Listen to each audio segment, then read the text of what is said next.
父王，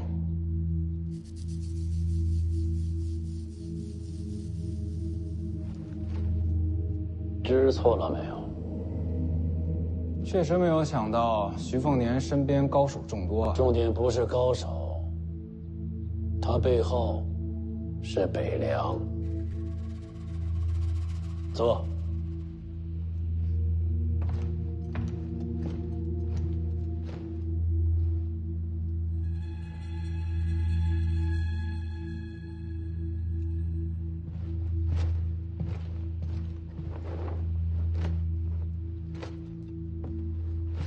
我知道杀徐凤年像同马蜂窝一样，不过父王请放心，我已经找好了替死鬼。就算事儿没办成，也不会惹上官司。所以，你把韦都统的儿子杀了？韦洞阳奉阴违，本来就是京城扎在水师的钉子。借徐凤年之势杀他儿子，正好敲山震虎，震慑水师。我一直跟你讲，要多读佛经，修身养性。你身上的杀气总是这么重啊！杀都杀了，朝廷向来对北凉的事情十分看重。连家嫡子刺杀徐凤年，结果呢，林家被灭了门。你以为就死了一个韦洞的儿子，这件事儿就能过去了？那您说怎么办？韦洞就这么一个儿子，向来是父子情深。如今白发人送黑发人，何等凄惨！不如一家人一起走，相互之间也能有个照应。那您是说，韦洞全家人现在都已经随他儿子走了？您把韦家老小都杀绝了？只有这样，这件事儿也算才能有个交代。也是可怜呀，我已经传令下去，会有人为韦家烧纸上香，操办后事，也算是结个善缘吧。所以啊，我早就跟你说，做人要慈悲为怀，你呀也要多学学，多想想。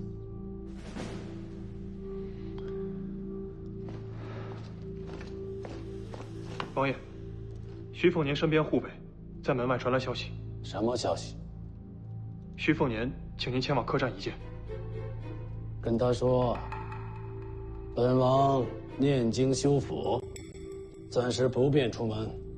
是。还有，传下来的那个护卫，应该是林家那个探花。林家探花没死吗？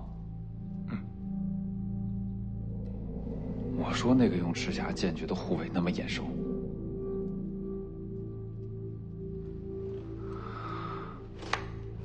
父王，这是欺君啊！林家灭门是皇上的意思，这是对付北凉的把柄。就当不知此事，将人好生送出门去。是。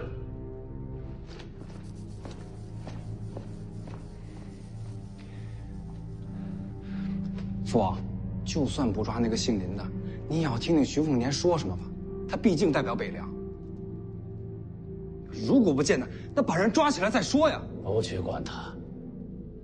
北凉世子就在襄樊了，咱们不管吗？你的那位替你出谋划策的学子呢？他说会到府上寻我。那你就坐着吧，咱们等他来。这个时候当然是徐凤年更加重要。您在这儿偏偏要等一个圣阴学子。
赵某应约前来，替王爷和世子解忧。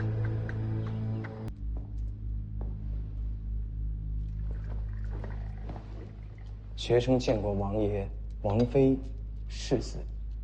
我们见过一面了，不必多礼，直入正题吧。王爷请讲。你是想借我的手杀徐凤年？纠正一下，我是帮您杀徐凤年。我为何要杀他？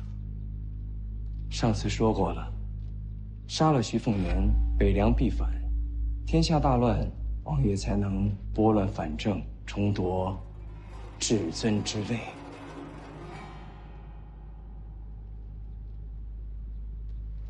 我知道，寒雕寺是你师傅，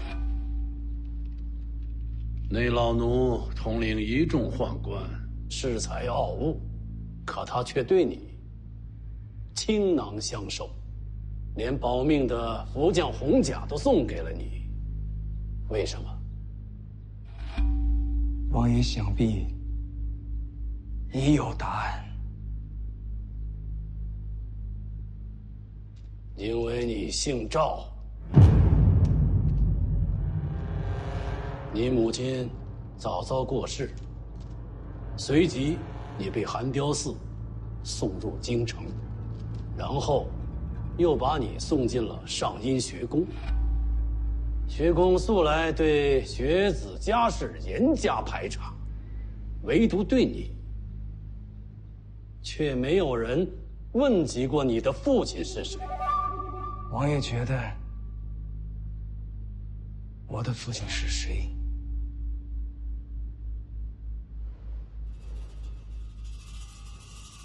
皇座上的那位。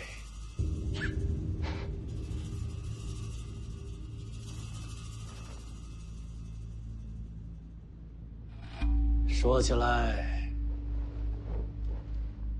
你得叫我叔叔。宗庙里没有我的名字，我不算皇家人。是。若天下太平，你一辈子无法入主京城。可一旦天下大乱，你的机会便来了。赵凯，你杀徐凤年不是为我，是为你自己。大家都有好处。还是那句话，天下不乱，王爷便不可能再重返京城。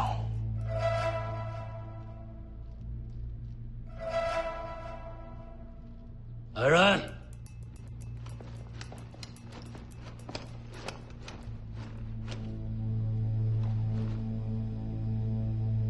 将他押进地牢。等等，若是江湖人杀的徐凤年，徐骁便没理由怪罪在王爷头上。我已见识过徐凤年身边的高手，如今能杀他的人，我已背弃，只等王爷下决心。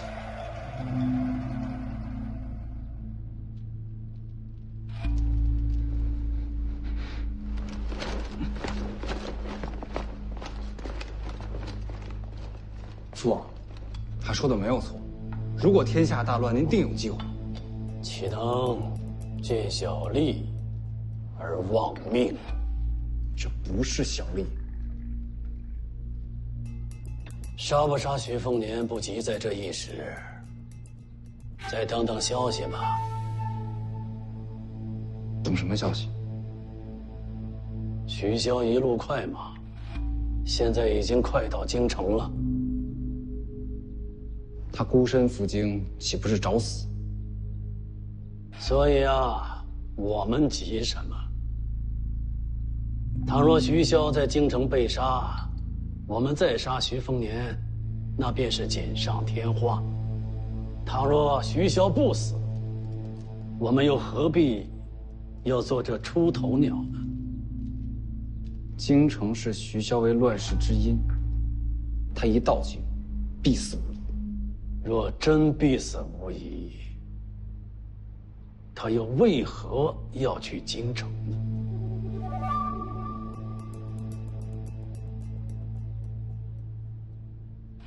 静下心，等消息吧。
上柱国，这么巧，张宰辅，真是好久不见啊！上柱国远道赴京，怎么不进城啊？啊，这不是看到了这棵树吗？怀怀旧。这棵树有什么旧可怀呀？哎，当年我跟内子出入京城，曾在这棵树下歇息过，还在上面刻了一个记号呢。原来是怀念王妃。阴阳两隔，亏了有这棵树，也算是留个念想。砍了。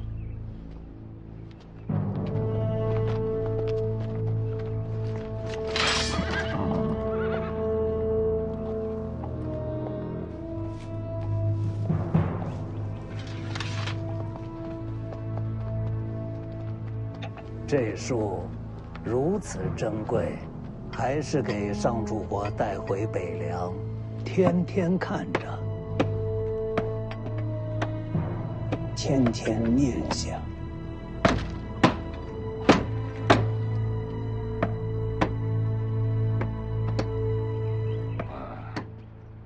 宰辅出行，随身还带着斧子呢。就今天带。你说巧不巧？巧，太巧了。进城。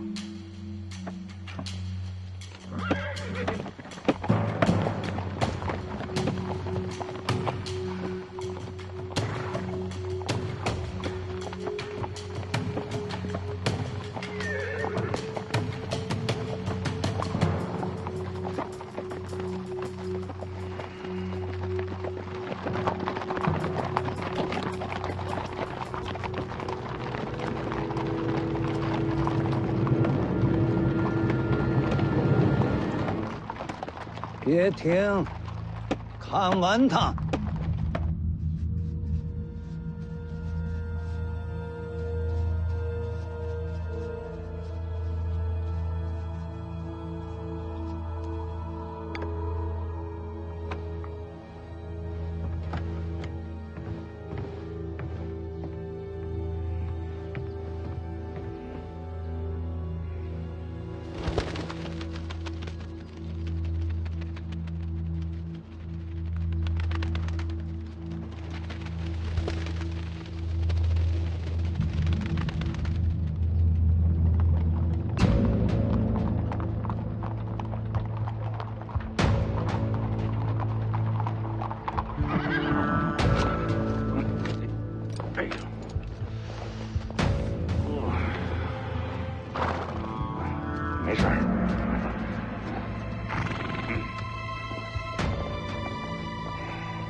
刚刚传来消息，在城门外，张载甫已经给了他下马威。这可是京城，不是北凉。天子脚下，料子也不敢嚣张。走。徐骁入京，求见陛下。上柱国，还请在此稍等。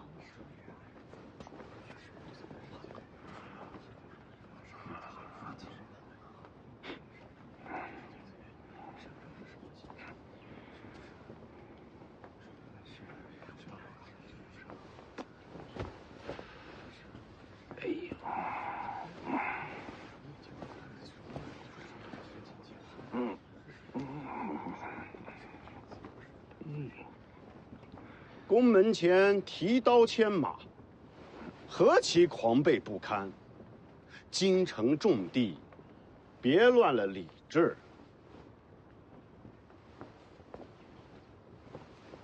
您哪位啊？迎亲光禄大夫刘体仁。哦，从三品。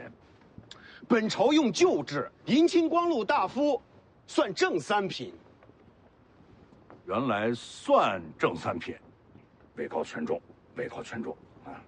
不讲权势，说的是守礼。哦，来。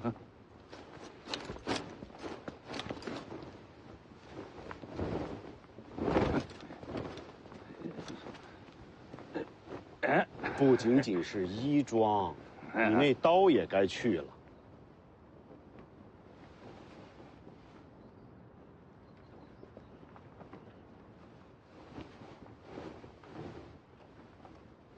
这什么呀？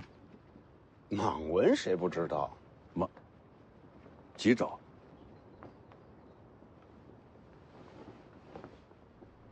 五爪。按礼制，什么样的人敢穿五爪袍？一般是皇室宗亲。这蓝大段的底子，便是异姓王。异姓王能不能带刀上朝？天子御赐，还可带刀见驾。这是陛下给的圣恩。个三品官员，云香收回去。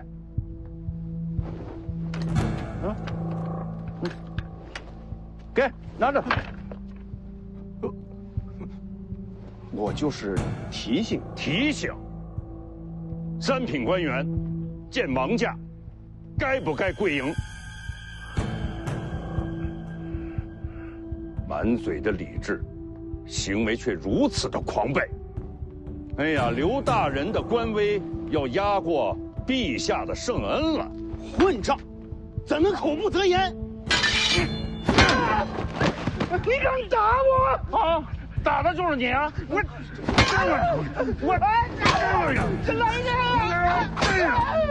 救命啊！来人呐！救命啊！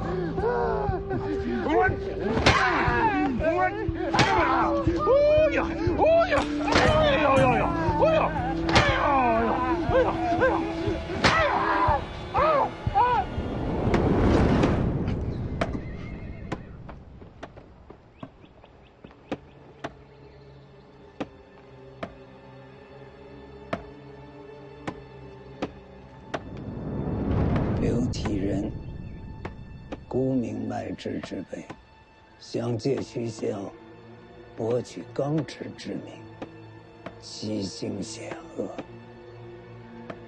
他以为徐骁真的怕我不成？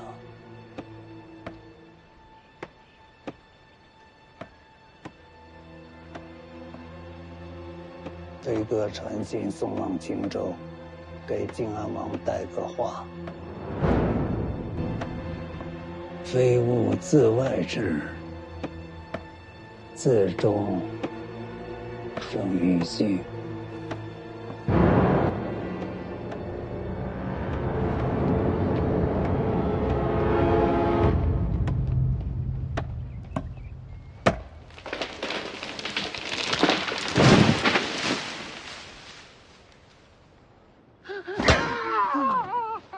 救我啊！哎呀！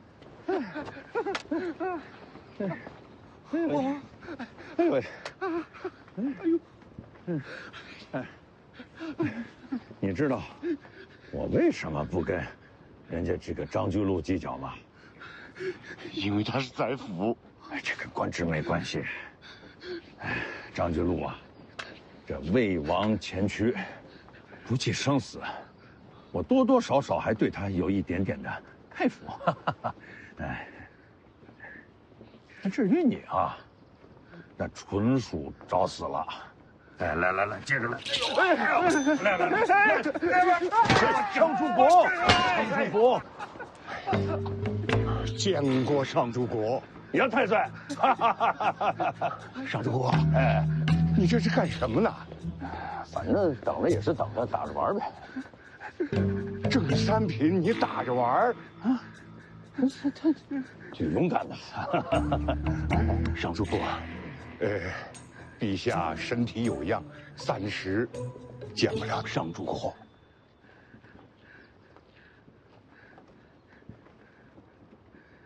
啊，那你陪我走一段呗？啊，来，杨太岁，嘿，你说啊，你这个杨太岁啊，我现在越来越佩服你了。都说伴君如伴虎，你这一伴就好几十年。你说你再活这个20-30年，你就可以辅佐3朝的元老了，那可真是名副其实的国师了。我就是一普通的和尚，并无官职。和尚有你这么普通的吗？哎呀，你说，咱们得有多长时间没见了？哎，是啊，你也有好些年没进过京城了。年龄大了，胆子小了。你胆子小？大殿门前打郑三品，你要是胆子小啊，这天下可就没胆子大的喽。哎，对了，你说这陛下，是真病了，还是压根儿就不想见我？你自个儿不知道啊？那你说说，他想让我等到什么时候才肯见我呀？哎呀，这就要看你儿子怎么出青州了。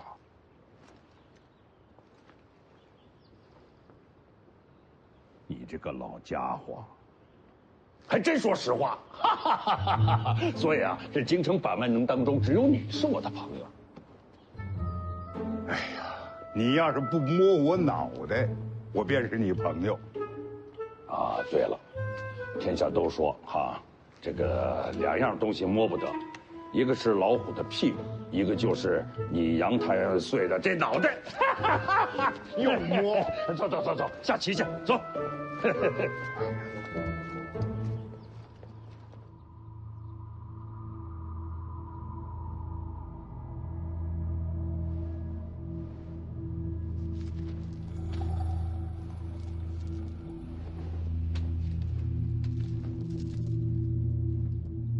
张居入城外挑衅，徐骁退避3舍。咱们的这位宰辅大人呐，谁都知道，那心气儿大得很。他最想做的一件事，那就是削藩。他敢？咱们皇亲宗室倒是排在后面。张居禄第一件想解决的，还是北凉。徐骁，张居禄在城外挑衅，就是想逼徐骁动手。一旦徐骁对宰辅下了手，皇帝不杀他也不行啊。那张居禄自己的性命呢？拿性命搏名声，读书人不都这样？不过，就这一点上，虽然政见不同，我和徐骁倒是对他多有几分佩服。徐骁已经到了京城，陛下怎么不杀他？陛下，我的二哥严光远，如果徐骁死在京城，北凉必反。他是想让徐骁自己老死，然后徐凤年那个纨绔接班，到时候北凉内乱再拉拢风化，不费一兵一卒，北凉也就散了。所以，陛下和张居禄的意见相左。不然，以张居禄这么沉稳的性子，怎么可能会做出在城外挑衅的举动？他那样，都是在逼徐骁入杀局。难怪，徐骁不出手。姓徐的老奸巨猾，没那么容易上当啊。徐骁入京已经是几天前的事儿，怎么陛下一直不见他？那是在等我们这边。我们这边。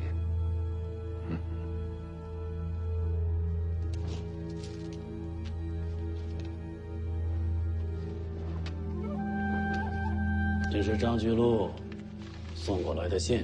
非物自外至，自中出于心。这是什么意思？礼有五经，莫重于祭。夫祭者，非物自外至者也，自中出生于心也。这是《礼记》之说。非物自外，自中生于心。张居禄是在提醒我，有些事不能靠外物推动，还得靠内心自发而为。那是件什么事儿？他是在劝我主动杀徐凤年呢。啊？陛下不见徐骁，那是在等徐凤年和我们这边的消息。北凉和我们青州对峙已久，如果徐凤年轻而易举地离开襄樊，陛下定会猜忌我们与北凉暗中联手，主动杀了徐凤年，皇城自然安心。夫祭者，这个祭，也就是徐凤年的性命。那这么说，张居禄提醒的是对的，就杀了徐凤年。杀了徐凤年，北凉必反。到时候京城十有八九会拿着我的人头，去向徐骁赔罪。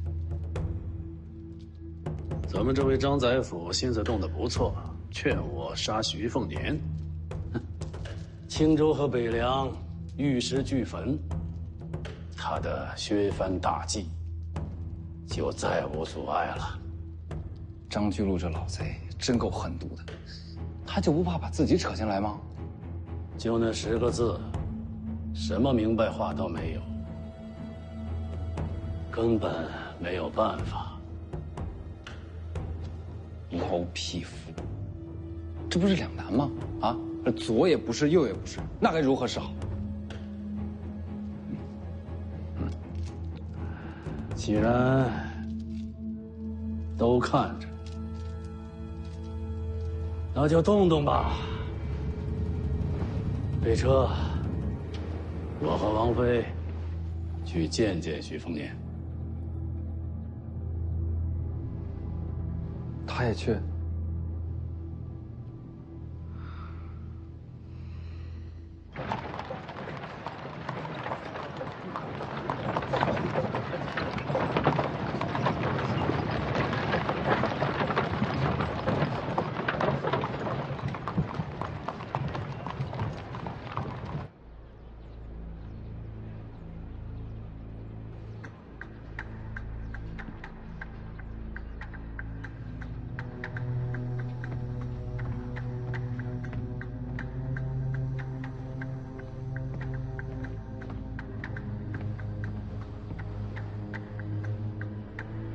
怎么了？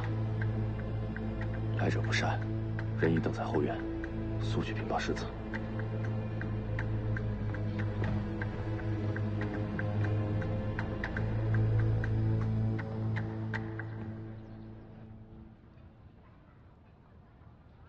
初冬姑娘怎么一个人来了？王伯呢？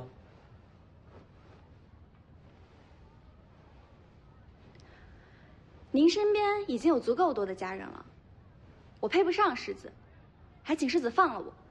啊！你色心大发了？不是，这事跟我没关系啊。我爹也这么说。你不信？换了你能信？若不是你开了口，我爹怎么会才见面就让我跟你走？晋安王到了，在后院厢房等着世子。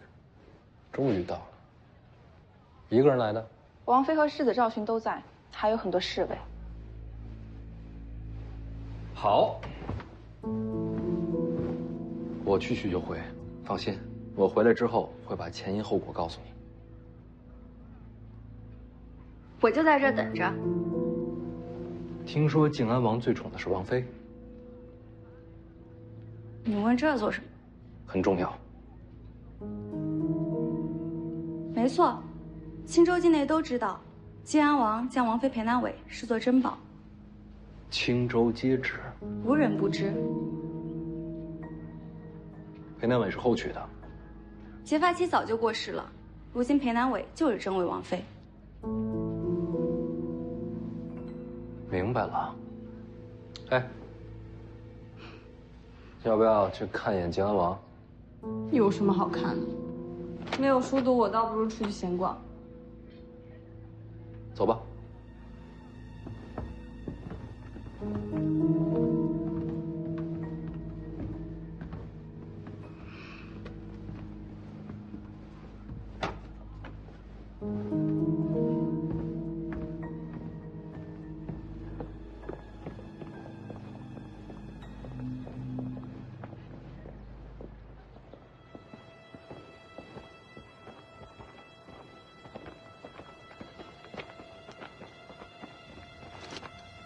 王爷等的是北凉世子，闲杂人等，还请回避。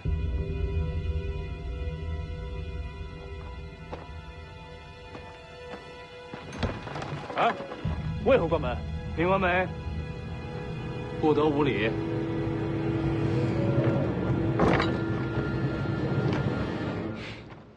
素闻王妃风度卓绝，今日一见，果然不凡呐。丰年，这里无外人，你我叔侄相称便是。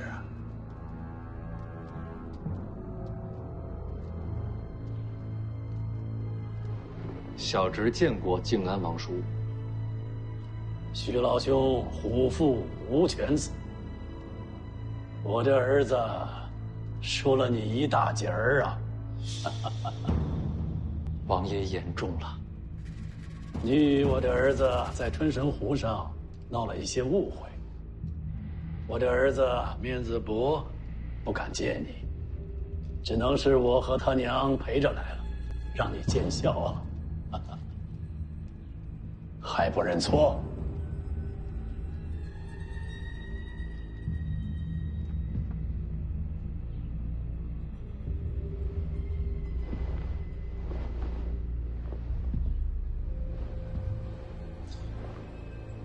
向徐兄请罪。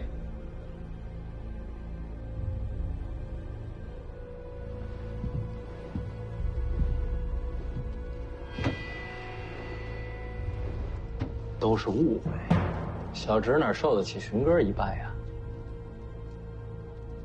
丰年宽宏，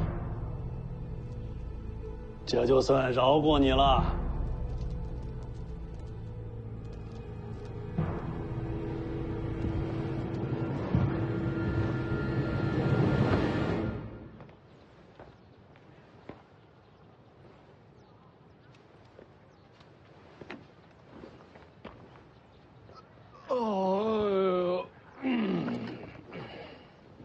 哎，前辈去哪儿啊？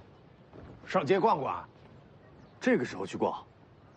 老的小的，全是狐狸，用不着别人担心。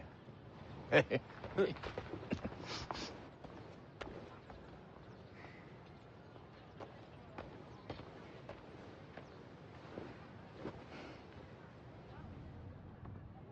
金安王就在那个院子里，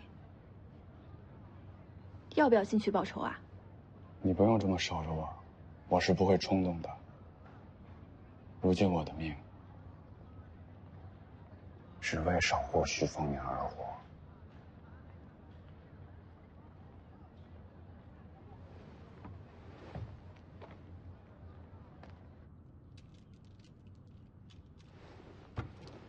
王叔果然虔诚啊，日日念佛，定有菩萨相佑。但求明理增慧，能得善果。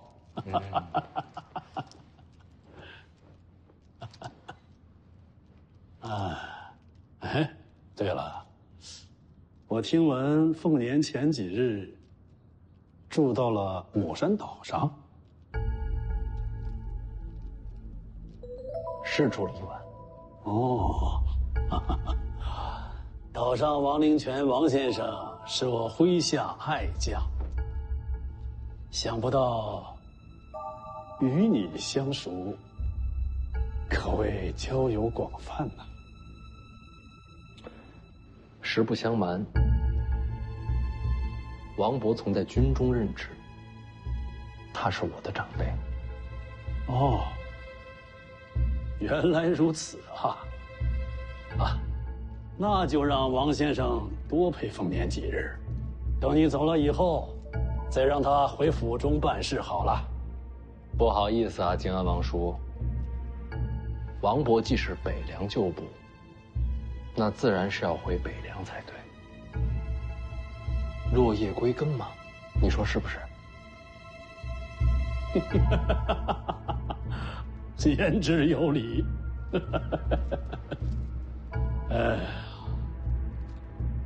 是令尊的意思？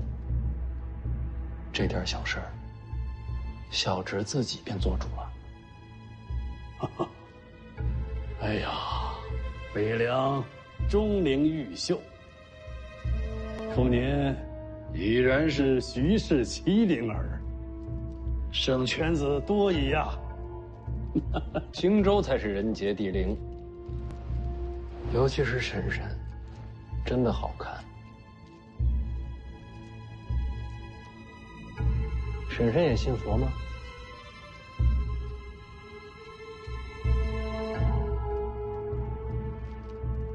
自家侄儿相问，不必拘礼。是，也有礼敬。那既是这样，侄儿应该寻串手珠送给婶婶。不必了。一片心意，婶婶切莫推辞。凤年好意，不好推却。是。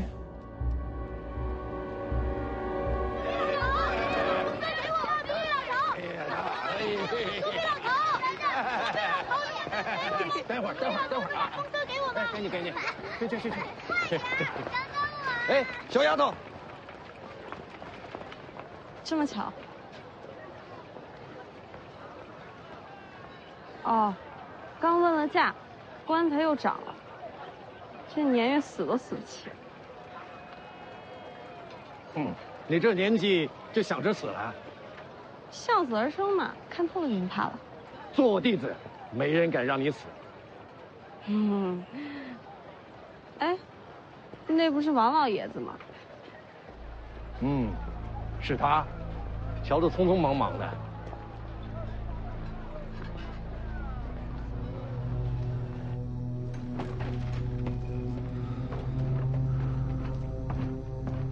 王爷，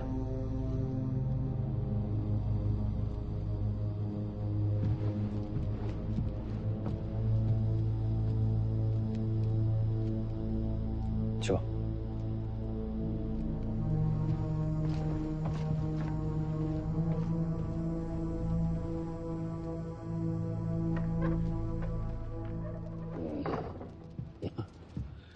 府中俗事烦扰，丰年呀，咱们改日再见。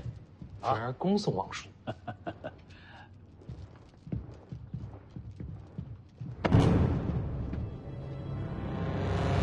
等我寻到了守株，就派人给你送到府上去。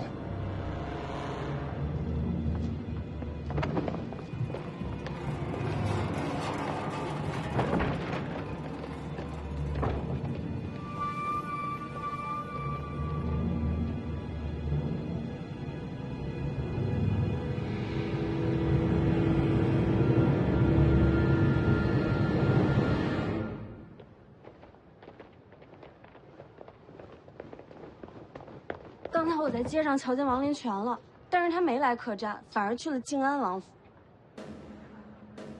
王林泉，莫非有反复？箭在弦上了。什么？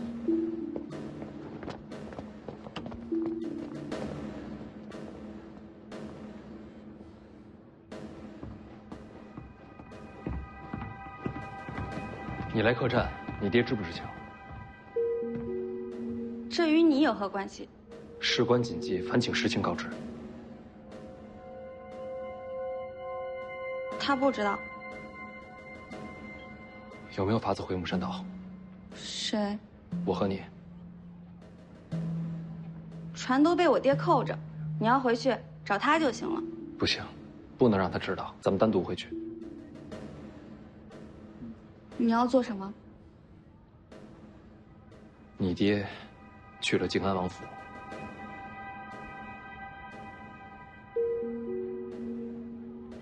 你怀疑我爹？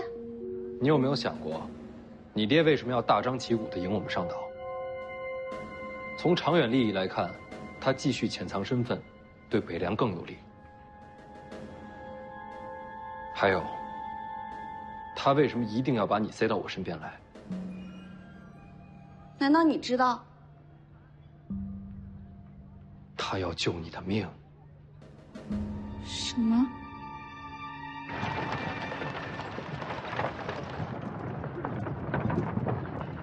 徐凤年欺人太甚。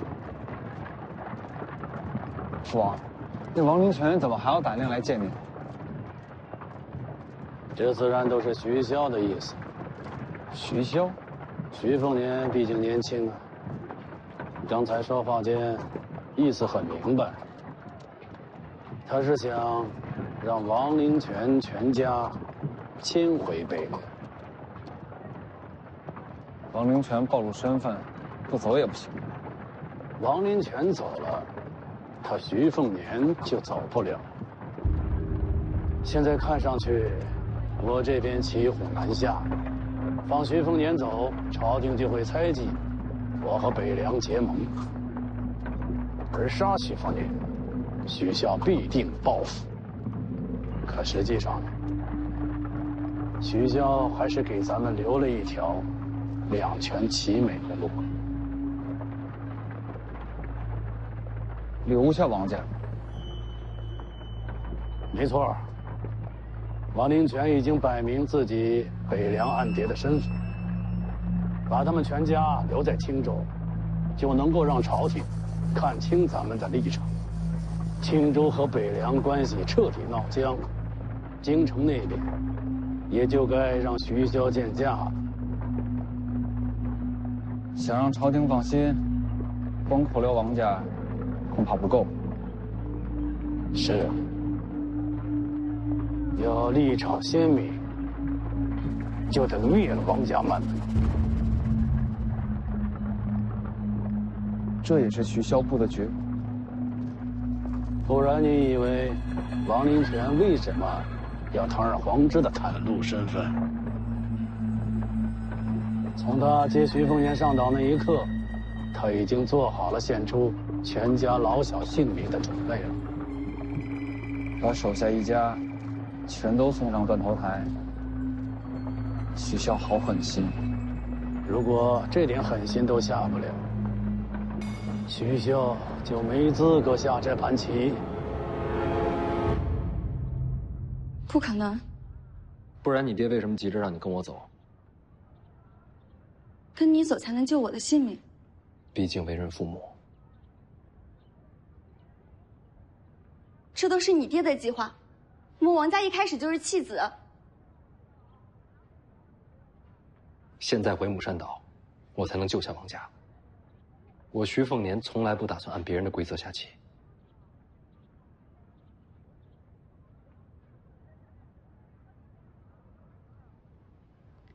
行，我们走。你们几个留下，别让别人知道我离开客栈，我速去速回。保全王家，世子怎么离开青州？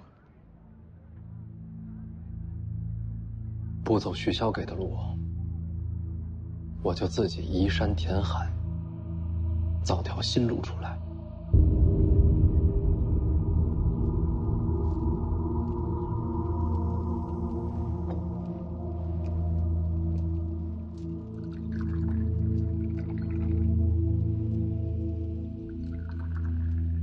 给王先生上茶。怎好劳动王妃？这么多年，王先生助我良多，你受得起这杯茶？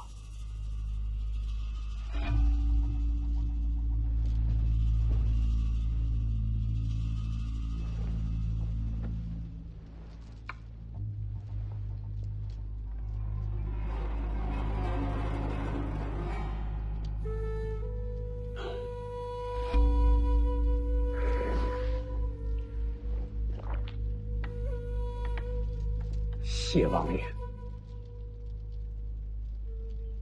王某此来所求不过是世子东行，想必王爷已了然于胸。有人走，就得有人要留。我留下。你一个人可换不了徐凤年。小女年幼，恳请留条生路。除此以外，王家满门都愿意留在青州。说是满门，就不该手软。哎呦！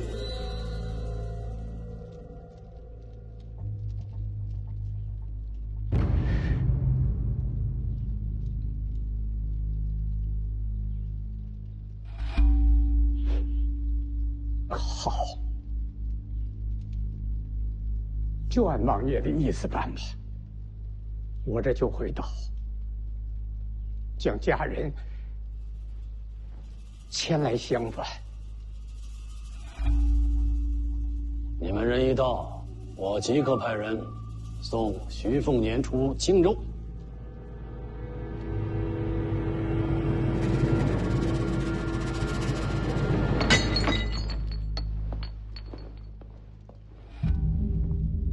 你不恨徐骁吗？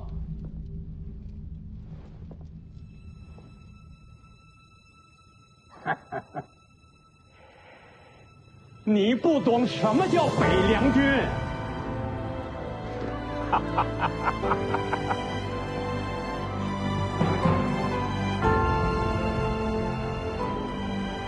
北凉可畏，在于人心。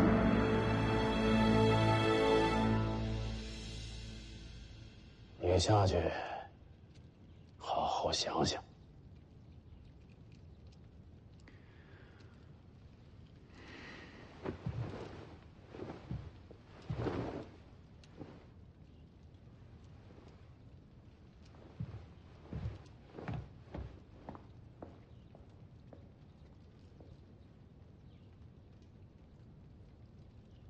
茶。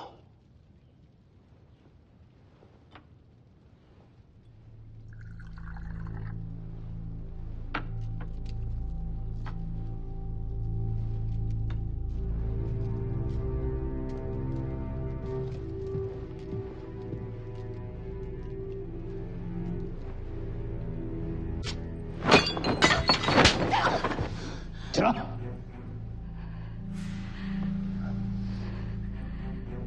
个不要脸的东西！你再跟徐瘸子的杂种多聊2句，身份都丢了你！啊！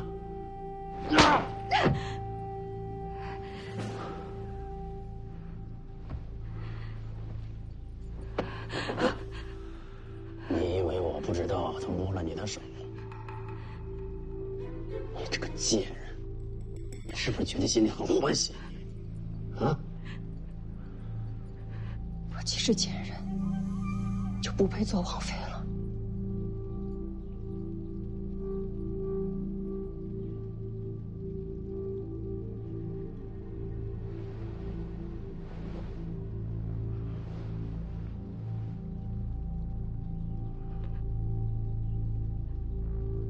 瑞儿，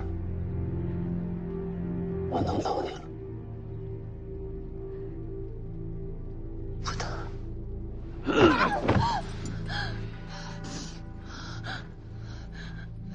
你若真心恨我，为什么不去死？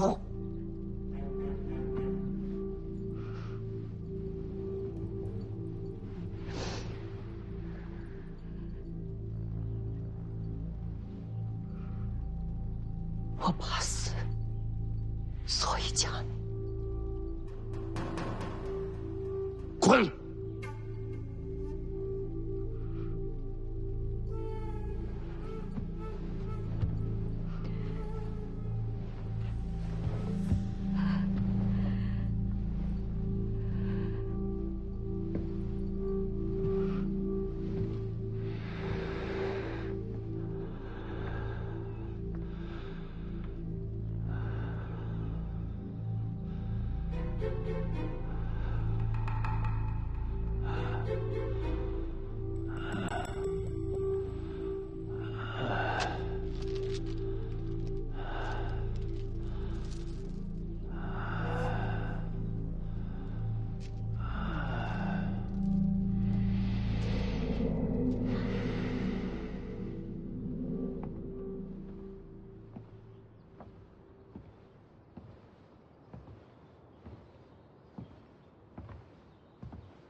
你若落泪求饶，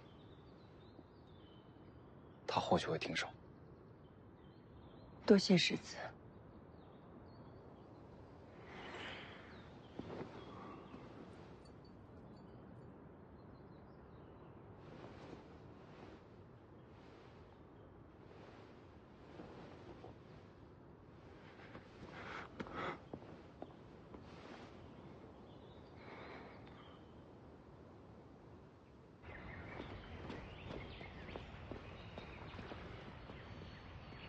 没船啊？我都说了，我爹扣着船呢。那怎么上岛啊？王姑娘，咱们现在赶时间，得比你爹先回岛上。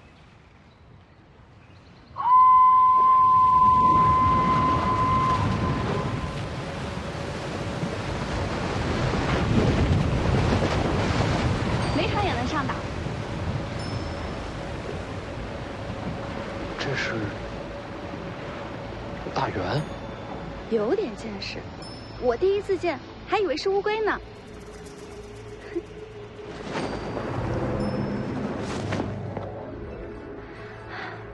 还等什么？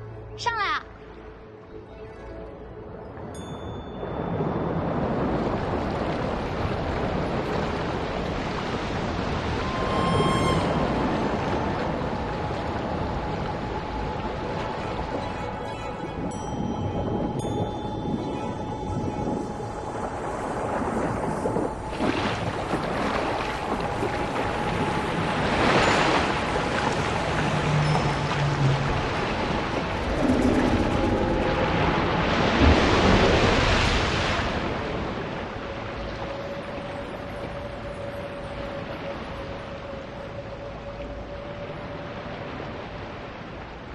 别看了，没字儿。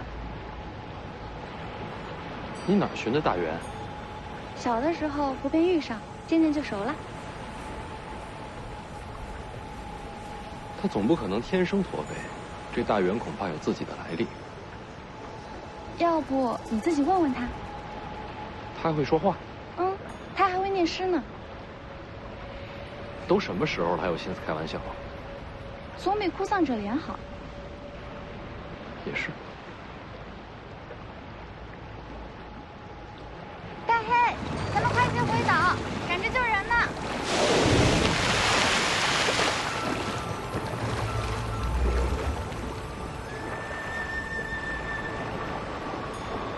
这是你给他取的名字？他长这么黑，这名字再合适不过了。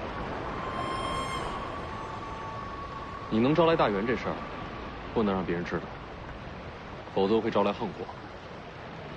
我懂，若不是事态紧急，我也不会让你知道。放心，我不会说出去。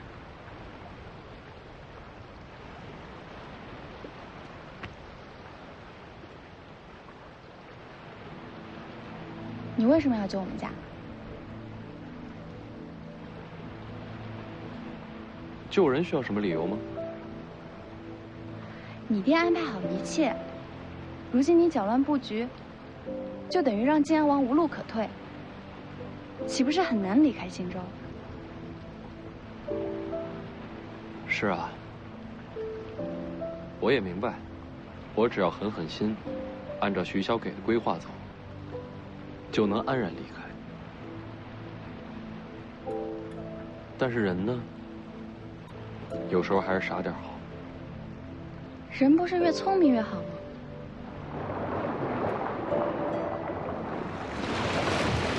之前3年游历江湖的时候，我有一个朋友，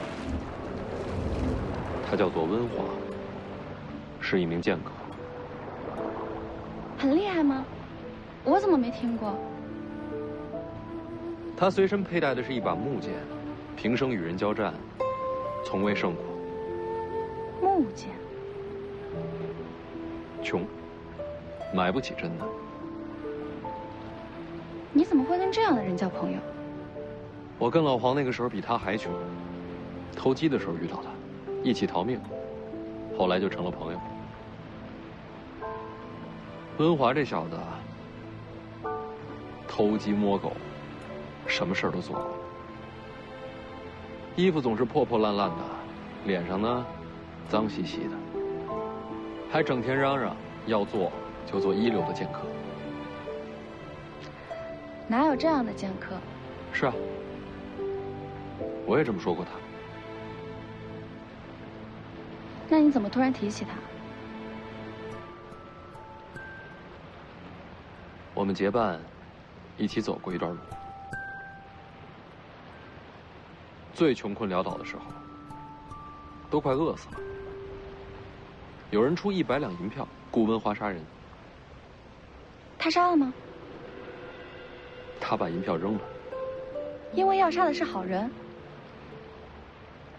我也问过他，都快活不下去了，为什么不把银票收起来？反正剑客嘛，总是要杀人的。他说什么？他说，他心里的剑客可以邋遢，可以混蛋，但心必须要干净。如果为了活下去什么事儿都能做的话，就不配提剑了。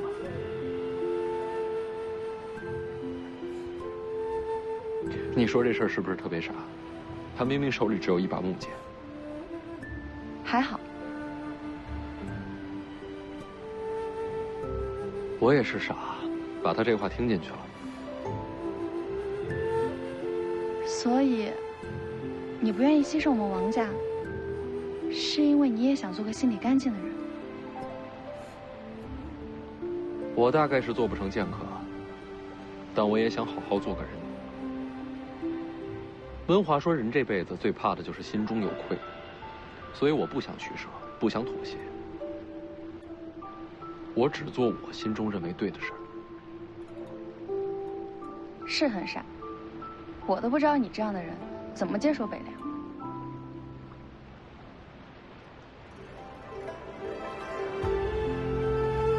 是啊，我大概不是这块料吧。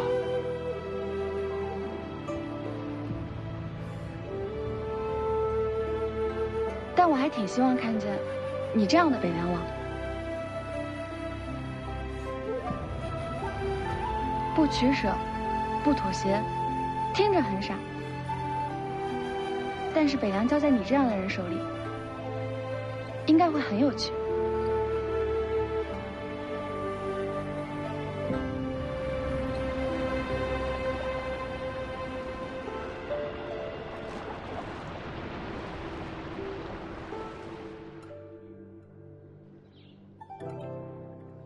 举家迁往北凉，有什么疑问？